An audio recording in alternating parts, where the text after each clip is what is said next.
সেদিন ছিল আষাঢ় মাস। আমি বাজার কইরা বাড়ি ফিরত আছি। আমাবিশ্বার রাইত, ঘুটঘুটা আইনধাইর এক হাত, দূরের জিনিসও দেখা যায় না। তখন আবার মেলা রাইত, গ্রামের রাস্তা তো, একটা কাকপক্ষীও নাই।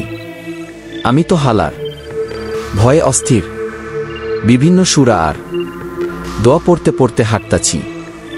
আমার হাতে ছিল 2 খান ইলিশ মাছ, 6.5 টাকা দিয়া কিনা। হালায় দাম চাইছিল 2,000। আমি কইছি থাপ্পড় দিয়া তোর দাঁত ফালায়া দিমু হারামজাদা, চিনোস আমারে। যাই হোক, রাত্রে বেলা ইলিশ মাছ নিয়া বাড়ি ফিরতাছি। ইলিশ মাছ আবার তেনাগো বিশেষ পছন্দের জিনিস। সেই কারণে আমার ডর আরও বাইরে গেল। অবশ্য এখনকার ইলিশে আগের সেই গন্ধ আর সুয়াদ স্বাদ নাই। ইলিশ আনতে নেয় আমার নানা যান। আহারে কি গন্ধ, কি টেস্ট! আয়না নানিরে কইতেন, ও করিমের মা। উপস্থাপক আমরা, সে গল্প না হয় আরেকদিন শুনব। আমরা মূল গল্পে ফিরে আসি। যাই হোক, কিছু দূর হাঁটার পর হালকা চাঁদের আলোতে দেখি সামনে মিয়াবাড়ির বটগাছ দেখা যায়। উপস্থাপক, কিন্তু আপনি তো বললেন আমাবস্যার রাত। ইস ভাইজান, আপনি বড়ই সমস্যা করেন। কইলাম, না, এইটা ভূতের গল্প। এইখানে চাঁদ মিনিটের মধ্যে উঠব, মিনিটের মধ্যে নামব। এত প্রশ্ন করলে কইলাম আমি নাই। ডাইক্কা আইন না বেইজ্জত। উপস্থাপক, আচ্ছা আচ্ছা, আমরা ঘটনায় ফিরে আসি। আপনি বটগাছ দেখলেন, তারপর? এই বটগাছের আবার বিরাট কাহিনী। এই গাছের ডালে ফাঁস দিয়া কুলসুমা মরছিল। আহারে কুলসুমা দেখতে বড়ই সুন্দর ছিল। স্কুলে আইতে যাইতে কুলসুমের সাথে রংতামাশা করতাম। টুনির মা কইয়া ডাক দিতাম। কুলসুম কিছু কইত না, ডরে তার মুখ দিয়া কথাই বাইর হইত না। খিক খিক খিক। একখান বিশেষ কারণে কুলসুমা গলায় ফাঁস দিছিল। সেই কথা আপনারে আলগা কইরা কমু তয়। সেই দিন কুলসুমার কথা মনে হইতে আমি বুঝলাম ডর কি জিনিস। 3 বার সূরা ইখলাস পয়রা হাঁটা দিলাম। পূর্ণিমার রাইতো সব কিছু স্পষ্ট দেখা যাইতাছে।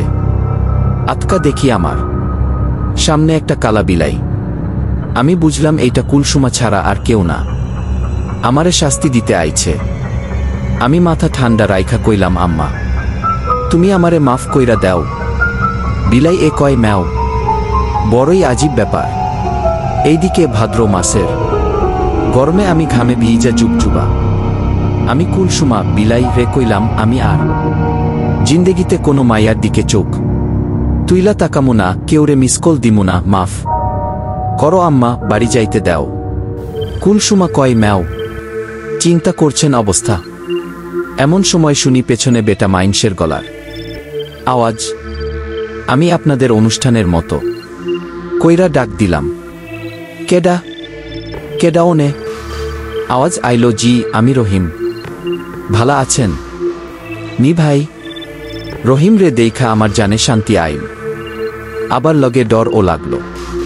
এত রাইতে রহিম এখানে কি করে? সামনে তাকায়া দেখি কুলসুমা, কালা বিলাই নাই। তখন আমার মনের সন্দেহ আরো বাইরা গেল। তাইলে কি বিলাইটা রহিমের রূপ ধইরা আইল? আমি তাকায়া দেখি আমাদের রহিমের মতো। এই রহিমের শিলের রং ধলা না, কালা।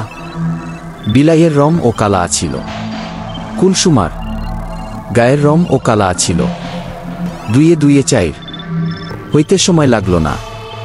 তয় আমি যে ভয় পাইছি সেইটা রহিম না কুলসুমার আত্মা রে মোটেও বুঝবার দিলাম না। একবার যদি ব্যাটা টের পায় আমি ভয় পাইছি, ব্যাটা আমার ঘাড় মটকাইয়া খাইব। আমি জোরে জোরে হাঁটতে থাকলাম, লগে সুরা পড়তে থাকলাম। বাড়ি আমার আরো মিনিট 10 পথ। কেমতে যে যাই, যত সুরা মুখস্থ আছে সব পড়া শুরু করলাম। এইদিকে রহিম আমার পিছ হাঁটতাছে। রহিমের সাথে হালকা গফসফ করা শুরু করলাম। এর মধ্যে দুইবার রহিম জিগাইল আমার ব্যাগের মধ্যে কি। আমি কিছু কইলাম না। হালায়, যদি একবার টের পায় ইলিশ মাছ তাইলে আমার আর বাইচা থাহনের কোনো আশা নাই। কিছু সময় পরে আমি রহিমরে কইলাম, চৈত্র মাসের গরম টের পাইতেছ রহিম? কেমন গা জ্বলতাছে? কিন্তু পেছনে কোনো উত্তর নাই। আমি কইলাম, ও রহিম রহিম। উত্তর নাই। পিছনে তাকায়া দেহি রহিম নাই। আমার ধারণাই সত্যি হইল। আমি জানের ডরে উইঠা দিলাম দৌড়। কুলসুমার ভূত আবার কোনো সময় চইলা আসে ঠিক নাই। এমন সময় পেছন থাইকা শুনি রহিমের গলা, ও মিয়া ভাই, ও মিয়া ভাই, কুলসুমার ভূত আবার চইলা আইছে। আমি দৌড় থামাইলাম না, জানের শক্তি দিয়া দৌড়াইতে থাকলাম। কুলসুমার ভূত রহিম ও আমার লগে দৌড়াইতে থাকল আর কইতে থাকল, ও মিয়া ভাই আমারে লইয়া যান, আমারে লইয়া যান। আরে আমি কি আর এতই বুকা? শেষে দৌড়াইতে দৌড়াইতে বাড়ি আইসা পৌঁছাইলাম। এখন আর আমার কোনো ডর নাই। এমন সময় হালাভূত আইসা উপস্থিত। আমি কইলাম, কুলসুমা তুই এইহান থাইকা যা, নইলে কিন্তু আমি মাওলানারে ডাকমু। ভূত রহিমে আমারে কইল, ও ভাইজান আপনের কি হইছে? আমারে কুলসুমা কোনো কেন? আপনের কি হইছে? আমি ভালো কইরা খেয়াল কইরা দেখলাম রহিমের শরীরের ছায়া মাটিতে পড়তেছে। তার মানে এইটা ভূত না, ভূতের শরীরে কোনো ছায়া থাকে না। বুঝলাম এইটা আসলেই রহিম, কুলসুমার ভূত না। আমি রহিমরে কইলাম, আমার পিছন থাইকা আতকা তুই গেছিলি কই?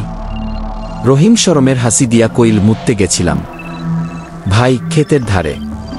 আমি আবার কইলাম, শালা কইয়া যাবি না? রহিম কইল, কেমনে কমু ভাই? মুতার কথা কইতে শরম লাগে, কিন্তু আপনি দৌড় দিলেন কেন? কি হইছিল? আমি আর সত্য ঘটনা কইলাম না। আমি কইলাম, কিছু না, মনে হয় কুলসুমারে দেখছিলাম তাই দৌড় দিলাম। রহিম রাগ কইরা বলে, তাই বইলা আমারে রাইখা দৌড় দিবেন? যে ভয়টা পাইছিলাম। যাই হোক, আমারে একখান লুঙ্গি দেন। আমি জিগাইলাম, লুঙ্গি চাস কেন? রহিম আবারও শরমের হাসি দিয়া কইল, ভাই অর্ধেক কামের মাঝে আপনি উইঠা দিলেন দৌড়। আমিও দিলাম দৌড়, বাকি অর্ধেক। দৌড়াইতে দৌড়াইতেই রহিম আর কিছু কইতে পারল না। শরমে তার মুখ লাল হইয়া আছে। আমি কইলাম, চিক রহিম, তুই এত ডরাস? তোরে আমার ছোট ভাই হিসেবে পরিচয় দিতেই লজ্জা করব? যাওগা, লুঙ্গি বদলাইয়া বাড়িতে যা, কাইলকে আয়না ফেরত দিচ্ছে। রহিম লুঙ্গি লইয়া বাড়িতে চইলা গেল। আমিও এই ঘটনার কথা মনে কইরা হাসতে হাসতে বিছানায় শুইতে গেলাম। বৈশাখ মাস। হঠাৎ কইরা ঝড় তুফান শুরু হইল।